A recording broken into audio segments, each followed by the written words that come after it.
G'day, welcome to the ADF Architecture TV channel. I'm Chris Muir and I'm an ADF Product Manager.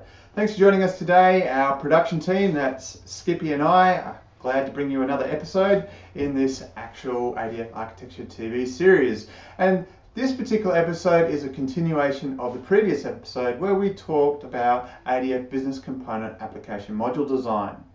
You would remember in the previous episode we attempted to address the perennial, the ultimate question: how many root application modules should your application have? And you'll know in that particular episode we looked at, well, once you start to understand the characteristics of root application modules, hey, that they expose view objects and other functionality, but also that they had their own connection and transaction with the database. Once you understand the characteristics of the root AM, then you really just got to think about, well, in asking that question, how many root application modules should we have? It's really about, well, if root AMs have a connection, how many connections do we want? Or how many transactions do we want with the database for a particular user session? So in understanding the features of the application module, you can then ask the right question about how many application modules should you have. What we'd like to address in this particular episode, though, is one of the issues that you get into, maybe forced upon you by an ADF architectural pattern that we've discussed in some of the previous episodes. But what happens if you end up in a situation where inadvertently you end up with multiple root application modules in your application, and you don't necessarily want each user session to have 10 connections because you have 10 root AMs. If you have that situation in your application, 10 root AMs, therefore 10 connections for the database with each user session, you multiply that by 100, suddenly you've got 1,000 connections taken out of the database, even though you have only 100 users. So in this particular episode, we're going to look at a set of features that are supported by ADF in order to bring the number of connections down in terms of the number of root application modules you have. What we'll talk about is a connection sharing feature that is included within ADF and ADF business components, but you need to switch on the particular transaction options of your bounded task flows to make use of it. So let's take a little recap though, why your architecture may force you to have multiple root application modules. So you might remember in the ADF architecture patterns set of presentations for the TV channel, we looked at a number of different patterns for putting ADF applications together. And one of the most important patterns, because it opened up so many options and allowed us to create a number of different patterns, was the sum of the parts pattern. Just to recap quickly, how the sum of the parts pattern worked is when you built your applications, you would create potentially a common workspace.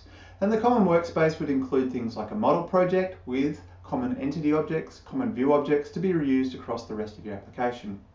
It would also include other projects to include other reusable components that the ADF framework promotes, such as task flow templates, page templates, and so on and so forth. Now, the common workspace in each individual project is then published as an ADF library jar to be reconsumed in context of the sum of the parts pattern by one or more bounded task flow workspaces. Could be 1, could be 20, don't know.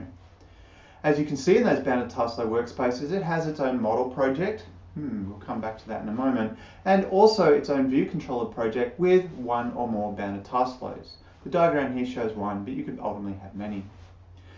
Now, those BTF workspaces, the bounded task flow workspaces, are in turn published as ADF library jars to be reconsumed by a master or a composite workspace. Now, at some point, the master workspace will have its own view controller project, its own unbounded task flow, where there will at least be one page which will reconsume the bounded task flows that you had in the bounded task flow workspaces. So this is basic sum of the parts architectural pattern. Now, at looking at that pattern, something that's quite interesting is that in the sum of the parts pattern, and this was the alternative pattern where we didn't have the application module off in the common workspace, but we actually have within the model project of each BTF workspace, not only did we have view objects that were specific to each BTF workspace, we also had a root application module per BTF workspace. Now, it's the architectural pattern here that's driving that separation, okay? In that when the BTF workspace programmers are developing their workspace, we've literally said to them, hey, you can create your own specific view objects, though you need to reuse the same entity objects from the common workspace, so we get the reuse of all the rules and the logic and the entity caches from the common workspace. But in addition, we gave them the flexibility to say, hey, you will create your own root application module so your BTF workspaces are runnable. Now, that architectural pattern does create us an issue though, because those root application modules, when they're going to be reconsumed by the bounded task flows that we have in our BTF workspaces, and ultimately reconsumed by the pages of the master workspace, as we're now potentially, say we've got a dashboard with all those BTFs embedded in a page and a dashboard as portlets, just for one user session, the number of regions, the number of BTFs that we consumed, and therefore the number of root application modules we've consumed, well, for each user session, we're now going to have that many connections taken out with, say, the Oracle database behind the scenes. So to re-articulate our concerns there, assuming you're not building an application where you actually want separate root application modules for your current user session or your users as such, and again, why would you want that? Maybe you do want multiple transactions for that user when connecting to the database.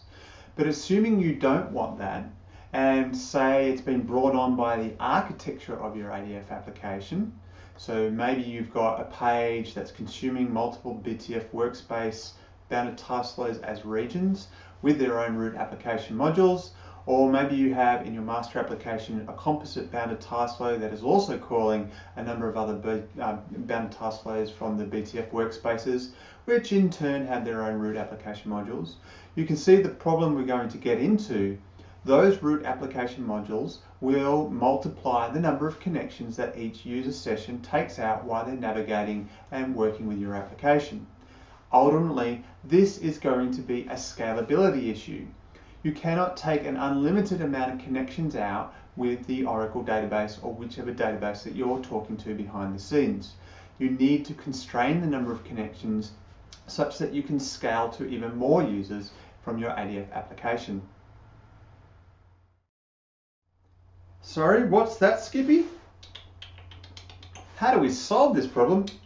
Yes, it is a big problem for ADF application development. Really good question, Skippy. Well, the way we solve this is actually in a bunch of features that we've already talked about in the ADF Architecture TV series. You may remember we had a set of episodes on bounded task flow data control scope options, and more specifically, the bounded task flow transaction options. You might remember, do you remember, Skippy, that there was 4 options for the transaction options. Always begin new transaction, always use existing transaction, and use existing transaction if possible. Oh, sorry, I did say 4. In fact, it's 3, those first 3, plus the other option, which is no controller transaction, which means turn those bounded task flow transaction options off. Now with those first 3 options, not the 4th one, with those first 3 options, there is some automatical behavior that ADF will actually introduce into your application for you. And that is for the root application modules that are used in your bounded task flows that you've brought together using those 3 transaction options, it will automatically start joining the connections behind the root application modules for you. So there you go, there's the solve. If you have multiple root AMs that you've dropped into a page, or ultimately you've dropped into a series of bounded task flows wrapped in a composite bounded task flow, as long as you're using those 3 bounded task flow transaction options, ADF will take care of joining all the connections up for you, and such that, hey, if you had 10 BTF root application modules, you'd be taking out 1 connection. So this is how you solve the scalability issue. Are you impressed, Skippy? Great, so now we see how the actual framework has some features internally that maybe you didn't necessarily know about before, but can solve this issue of having too many root application modules when you're combining your bounded task flows. It's all based around these transaction options. But in context of me telling you about this, what is very important for the scalability of your application is what I'm telling you is true. How do you validate it? How do you make sure that all these fantastic features I'm talking about actually will do what you need them to do, such that your application is scalable? Or another way of looking at this is, say all those BTF workspace developers are now delivering their ADF library jarred bounded task flow workspaces. With all those fantastic bounded task flows in them, how do you know they've actually set the right bounded task flow transaction options? In order to solve that problem, we really need a mechanism to validate the number of connections taken out with the database, and there's a couple of options available to us. The first one is if you obtain the ADF source code, so you would be familiar that from Oracle support, you can sign a contract with Oracle and then kind of for free get a copy of the ADF source code and plug it into JDeveloper in the debugger so that you can see your ADF application calling down to the main framework and actually look at the source code that's being called during runtime.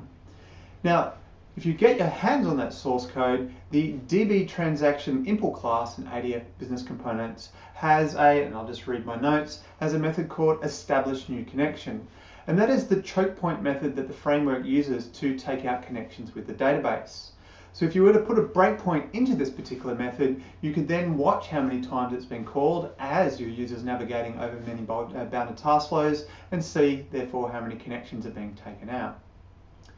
There is another option though, and it's really the penultimate option, because you can't always trust that Oracle's ADF will always go through the same route or same choke point methods to take out connections with the database.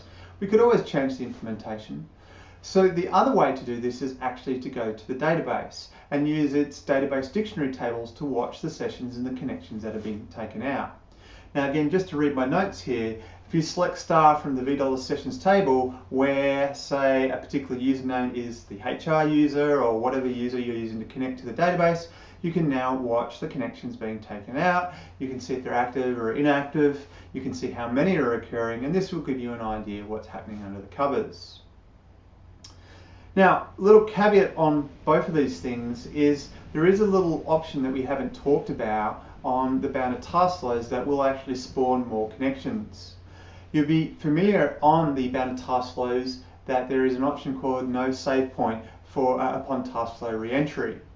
Now that little option there, while it provides its own facilities on being able to roll back to the save points at the beginning of a task flow, and really is a separate discussion to this particular episode, it will result in additional connections being taken out with the database.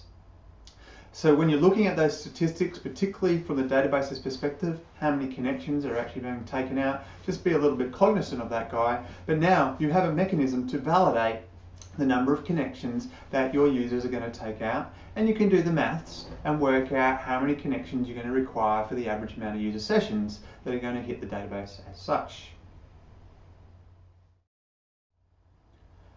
But what if you don't actually want this functionality? Might sound great, it might sound like I promised you the world by making your applications more scalable, but as we said in the previous episode, in the beginning of this episode, there is a legitimate need to actually have root application modules not join connections and actually have separate connections and therefore separate transactions with the database underneath. So one of the primary reasons is you do want to support an application where one user session takes out multiple transactions with the database. In an ADF business components, the only way to do that is to let a separate connection go out with the database. So there's an inherent relationship between transactions and connections. And in order to get a separate connection, you need a new root application module. Another need, and we saw this in the previous episode, is, and it's kind of a rare need, is you actually need to, in your application, not just support multiple transactions, but actually support multiple transactions across different data sources. So you may need an application for one user session that needs to connect to, as example, an Oracle database and a MySQL database in the same application and bring data together and represent it on the screen for the user. Or maybe two different Oracle databases, or maybe even the same Oracle database just connecting to different schema accounts. So there's a legitimate need too.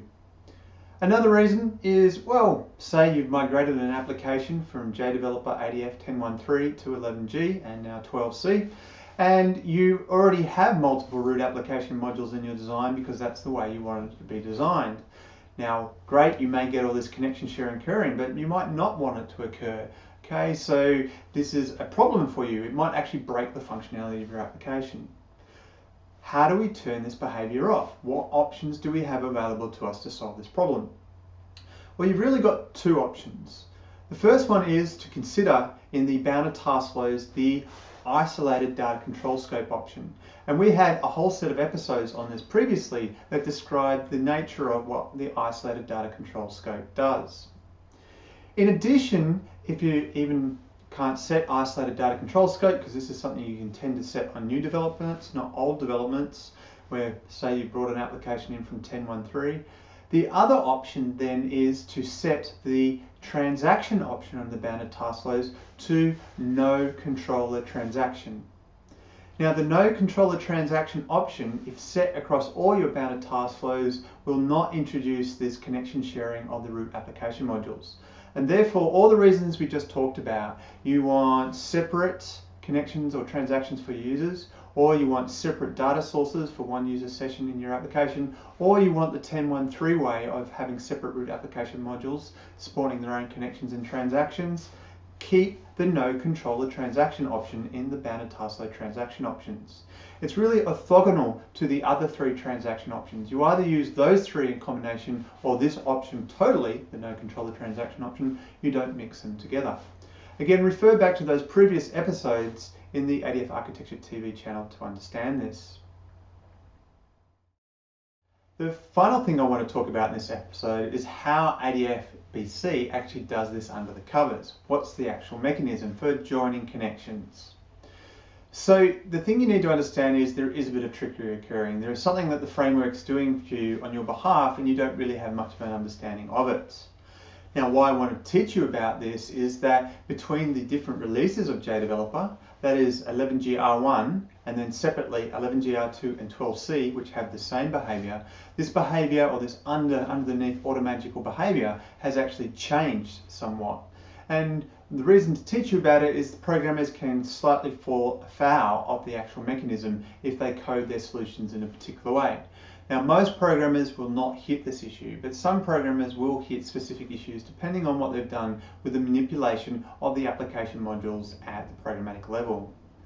So let's just talk about the changing behavior of that functionality under the covers in both 11GR1 and then collectively 11GR2 and 12C together. The 11GR1 functionality is known as, or more commonly known as, from a blog post I wrote many years ago, as the automagical application module nesting feature. Let's look at that now. Now the automatic nesting feature within 11GR1. So this is the 11GR1 release, only relating to that release, not to the 11GR2 release and not the 12C release. So how this works is the first application module data control used in your bounded task flow chain, that is the bounded task flows using the transaction options we just described, this will become the master root application module of the data control frame. Subsequent application module data controls within the same shared bounded task flow chain will automatically nest under that, what we're calling the master root AM. So typically you will design at design time nested application modules and put them under a root application module. But in this case you have two root AMs and one is going to stay the root AM, become the master root AM, and at runtime the framework is automatically going to nest the secondary root AMs under that master AM I should say. Now a couple of implications of this. As there is only one real root application module at runtime, you will only have one application module pool. A further implication of this then is you only need to tune the master root AM's application module pool.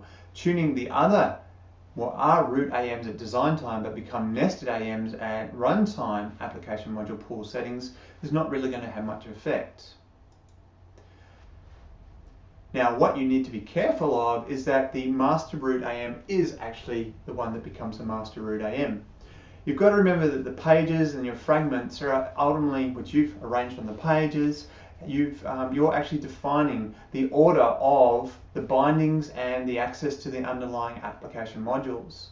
So if you happen to have what you think the master root AM to be the very first binding that's exercised on the page, it will become the master root AM, and any other application modules accessed in that page after that fact will nest. But if you just happen to have the order around the other way and the nested AM is the first one to be actually exercised, well, it will become the master root application module. And the problem there is well, you didn't tune the application module pool for that particular nested, or what was a root application module.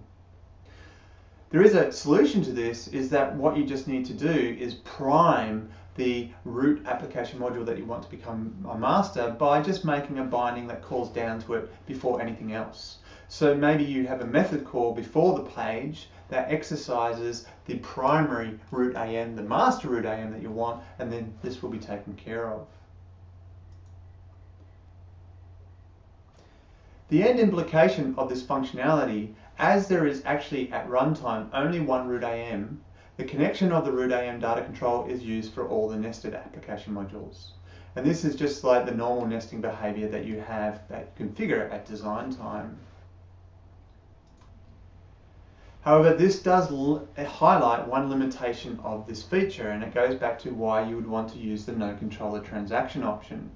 It highlights the limitation is if each root AM has a separate data source, you actually want your application modules to point at, say, an Oracle database and a MySQL database separately.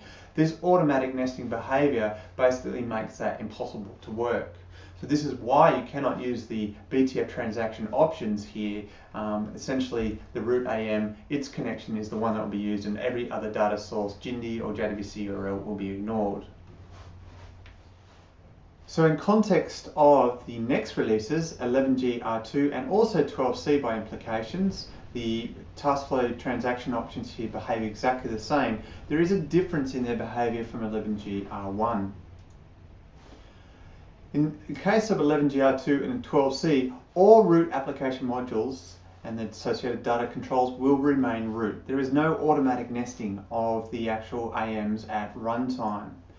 The implication is each root AM now, it can in fact be tuned, its application module pulling options can be tuned specific to its own needs. However, the connection sharing feature is still very much occurring under the covers. So for however ADF does it, and we're not even going to talk to you about the mechanism anymore, however ADF does it, it will share connections across those root application modules. So our main goal is still maintained. It limits the number of database connections, which is taken out by each user session, navigating a bunch of bounded task flows. But of course, we still have the similar limitation to previous, that because we're only using one connection across these root application modules, we cannot then hit multiple different data sources. We need to revert to the no controller transaction bounded task flow options in order to get that behavior. What's that, Skippy? It's a really good question there from Skippy, because what about the point of, well, Oracle seems to be changing the functionality of JDeveloper and ADF between releases. Could it be that Oracle could come along and change this connection sharing feature?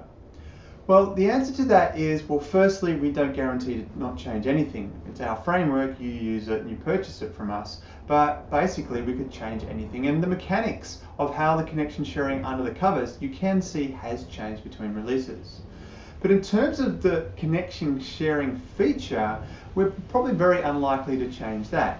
Because if you think about it, the main user of actual Oracle ADF is Oracle Fusion Applications, which has something like 5,000 to 10,000 bounded task flows.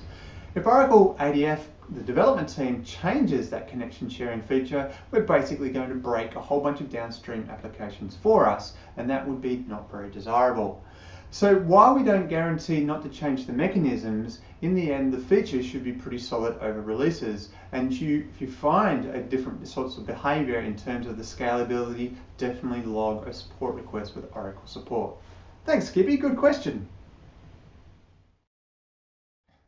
And that concludes today's episode of the ADF Architecture TV channel.